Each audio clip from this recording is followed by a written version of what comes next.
Ako si Kabasbol, isang gwardiya pero iba ako doon sa iniisip mo. Panibagong araw na naman at panibagong pahina ng buhay natin. Ngayon nga ay naghahanda po kami para magserbisyo muli sa gaganaping Grand Opening. Dito lang ho yan sa McDonald's Canlalay, Benyan City.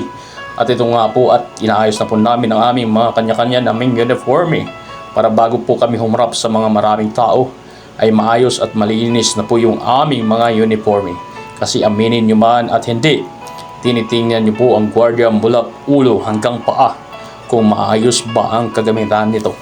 Kaya bago tayo mag-render ng duties, sinisiguro ko po na maayos yung kagamitin natin para naman ay kagalang-galang tayo sa mata ng publiko.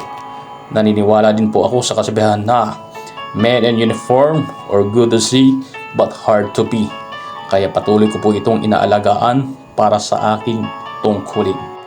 Wala kay Kabasbol, huwag niyo pong sukuan kasi pagka nakita naman ng ating Panginoon na talaga namang pinagtutuunan mo ng pansin at ginagawa mo ng aksyon, ibibigay niya sa iyo yung matagal mo nang pinapangarap.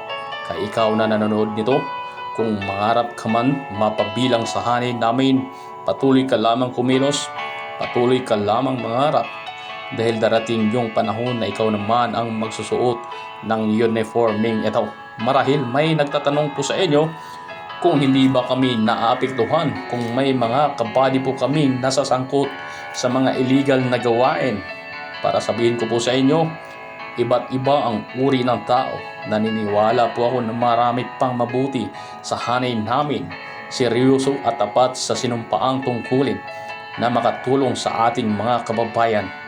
Na ang kasalanan ni Juan kailanman ay hindi magiging kasalanan ni Pedro. Kung may mga kabady man kami at nalilihis ng landas, nasa sa kanila na ho yun. Nasa tao po yan, wala sa organisasyon.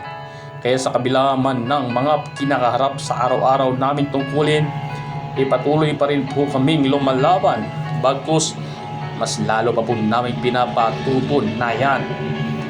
Kapag ka nangailangan ka, handa pa rin po kaming tumulong, handa pa rin po kaming magserbisyo para sa ating mga Pilipino. Yan, mabuhay ang mga Pilipino, mabuhay.